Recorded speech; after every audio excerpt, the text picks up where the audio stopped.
discussion. Yeah. Can you blow one for size? I can. I thought it was pretty big already, but It's in memory. okay. If you haven't already, could you paste the link into the chat or have one of us do that just so Yeah, people, I guess the chat. yeah, Yeah. I got it. Cool. All right. So, yeah, so this is a proposal. It's a new HTTP response header. It's called No Very Query. Although it will probably be renamed No Very Search based on feedback from Anna as others. I wanted to try to rename everything last minute and have it be consistent. So the reason it's relevant here is it's about making things faster by avoiding cache misses, specifically due to query parameters mismatching. And Jeremy and I put this together based on looking at this from the perspective of the preload caches for document, pre-render, and prefetch. But we think it could be pretty widely applicable to a lot of different caches on the web platform. And we did the analysis on where this could go. So this includes the ACP cache, but also things like service worker cache API, shared worker cache. Basically, this is a pretty widespread issue, and we think it would be nice to get more cache hits, fewer cache misses. So yeah, so let's go down to the syntax. So the first thing that you can do with this header is you can say, it doesn't matter what the order of the query params are. Please treat all different orders the same when creating a cache key when doing a lookup. The other thing you can do is say, okay, please ignore these specific query params when you're constructing the cache key to do a lookup. Like they do not matter. And then you can also just flip that and say, okay, please ignore everything except this one cache key, or this one query param, which is the actually important one. So some of you, this may seem like clear why this would be useful, but just to go through some of the use cases we found in particular, one is just the inconsistent refers, right? So there could be external sites or legacy parts of your site who haven't completely created a canonical way of referring to a URL on your page. They might append random query params and assume they do nothing. They might use different order, that sort of thing. So it would be really nice if you could say, like, actually, just please give me a cache hit, even if the refer isn't perfectly well behaved in that regard. Another really interesting one that we found is there's a number of sites that use query params to modify server behavior and say, like, okay, please, use this priority when you're processing the response, or when you're set it to this load balancer, or please turn on server-side debug logging because that's what we're doing here. So in some cases, those are important customizations, and you really need them to cause different responses and be cached differently. But in many cases, they're not, right? Like if server-side debug logging was turned on the first time, it's really fine if, like, when you're going to look it up the cache, you don't need to recompute it without server-side debug logging, that sort of thing. Ideally, this sort of metadata, since it's really not part of like the resource identity, wouldn't go in the URL. It would go in kind of header metadata, like good place to put headers are a good place to put metadata. But there's a lot of places on the web platform that don't let you just specify arbitrary headers, iframes and links being obvious ones. So people do this using query params a lot. So this is like one of the cases we found. Another one is when you have data that is or can be processed by client-side script only, right? So like something saying analytics, where the user should be redirected, some detail to highlight on the page, something like that. So in theory, because this is for client-side processing, you could pass it a fragment. We've seen in practice a lot of sites use the query just because that's what they're used to, or perhaps even because they want to do it using server-side rendering most of the time. This gets a little more interesting when you have preloading, prefetching and pre-rendering, where they might be interested in getting a pre-render and then doing this stuff client-side, as long as they can get the benefits of pre-rendering. Like, well, yeah, well, I'm going to that in detail, but basically pre-rendering changes the calculus. A little note on analytics and how that's different than navigational tracking. We can talk about that more if you want.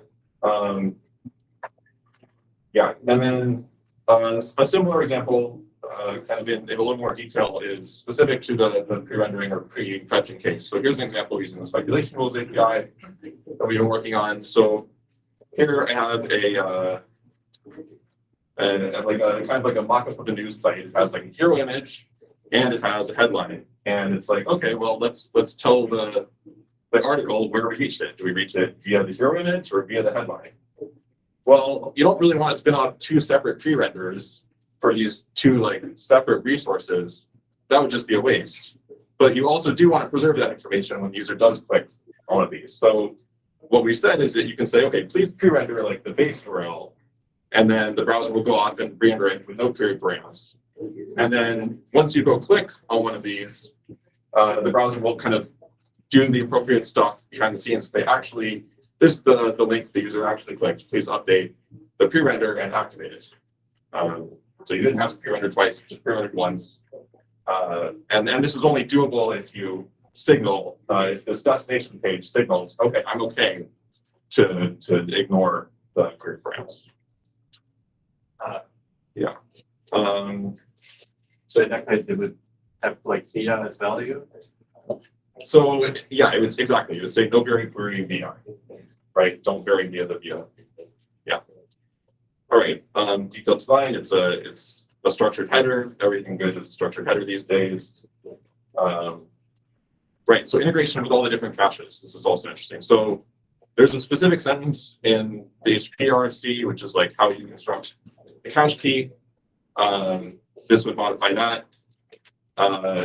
There's some details about exactly what we modify in terms of request URI versus response URI. Let me get into that a little bit later, but let's go over all the caches that we're modifying. So the preloading caches are a big one. These are keyed by request URL, and we have one for prefetch and one for pre-rendering, and this would apply to those as well when you're doing cache lookup there. The service worker cache API already has a link for the very header. This would just be handled pretty similarly. There's some details on like the API and how you can customize it. And then there's a bunch of other URL key caches on the web platform. These are ones I was able to come up with off the top of my head. It might be exhaustive, but I wouldn't really want to bet on it. But we just generally think this is not something we necessarily want to update, right? So I don't know. I might have changed my mind on this writing this, but my initial thought was that this kind of stuff maybe isn't as applicable, but it could be. So that could be discussed. All right, maybe one of the bigger details is like, but to emphasize that we're not changing the response that is getting the URL response that is getting sent back. So when you get one of these things from the cache, let's say it was via hero image when you cached it, and now you're doing a request with via equals headline. So we're still going to give you back a response which has URL via equals headline, right? Even though it was originally cached under a different URL, we're going to give you something with the URL you requested. We're just pulling out the headers and the body from the cache. So like service workers, resource timing APIs, they see the request URL, right? The one that you did. And once the document is constructed and displayed, it's the URL where the user was headed. None of that changes. Yeah. Headers and body matching the request URL where previously they were not matching. This is more complicated for pre-rendering, where there's like an entire document construction lifecycle before we actually pull out or before we actually know the final URL. So our solution is that we construct it and everything via the original. And then on activation, we at the same time we fire the pre-rendering change event, we actually do like basically a history replace state on the document saying, okay, here's your new URL that got navigated to. Yeah. I have a whole section on redirects, but it's really complicated. Let's treat that as an appendix if people want to go into it. This does not interfere with any of the storage partitioning work, right? This is all within a single partition, copied in the cache key.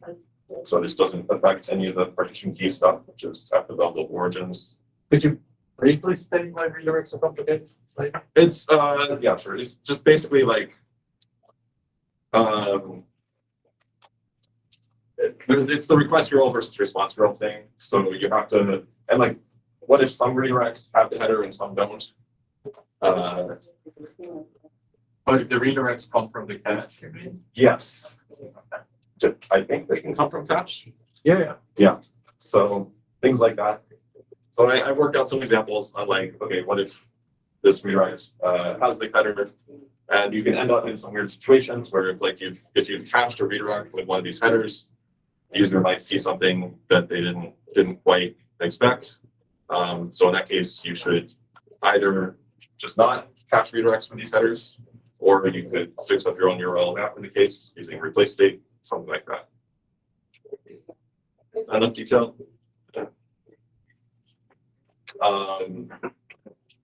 Yeah. And then for the other caches, if we were to do them, including the pre-rendered cache, if you want to do refresh cache, this would only apply to the URL that gives us back the header, right? So if there is a redirect, you basically want to put it on the original request URL because that's what all these things are keyed on.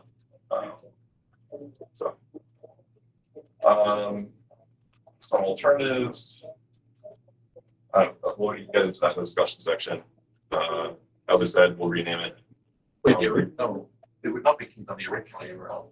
Like if the redirect goes to Pro's origin or something, it would be that final URL that you would match against. No, so like when you have like most of the caches on the platform, they're keyed on the request URL. So shared worker cache, prefetch cache, pre-render cache. There aren't they keyed on the final request URL or the request the URL for the resource, not the initial one. I think they're keyed on the initial one. Like whatever you put in the shared worker constructor is what the cache key is. Sounds kind of right. How so?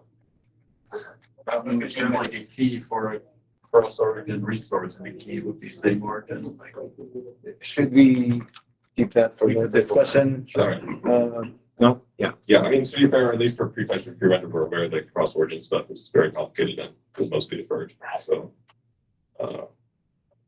but not completely. All right, and then there is room to extend this. We did some explorations. So this was I exhaustively showed all the cases that we allow, just specifying things to vary or not vary by, and then the order. But like, if you really wanted to, we could allow you to do more custom stuff like a regex or case insensitivity or so on. There's room in the syntax for that. Another thing that's really interesting, but not what we're focused on, is maybe allowing the same type of power for path instead of just query strings. From a security perspective, this is kind of okay because the security boundary is the origin. And this could be really useful for client-side rendered single-page apps where they just want to give the same response from the cache no matter what. But it's more delicate. We noticed that service workers did not give everybody the ability to rewrite paths, like they have some path restrictions. So there's at least some security sensitivity there. And definitely the syntax is very different. Query and params are like an unordered multi-map or mostly unordered multi-map, and path is like a / separated segment of strings. So we definitely don't want to try and jam them into the same header. So that was why we split off. There's a use case to do with the details of preloading on how maybe you want to let the refer indicate what it thinks the no vary query will be. You can't really let the refer be authoritative about this, at least in the cross-origin case. But there's some cases which you can save some preloading. What's up? Sorry. I just had a quick, that's pretty good. No, just like, yeah, let's keep questions to the end. Or like, Sure. All right, almost done. Last feature extension is a meta version. As always, HTTP headers are hard to deploy. Maybe we could get away with doing this in the meta. It would be kind of icky, especially like this would be the first time the HTTP cache looks into the innards of the response. no way. No. Please no. But I don't know, we could like cut off and like use a simple tokenizer based algorithm. Anyway, we're hopeful that we won't need this, but it's something to consider. Yep, security and privacy, it's probably fine.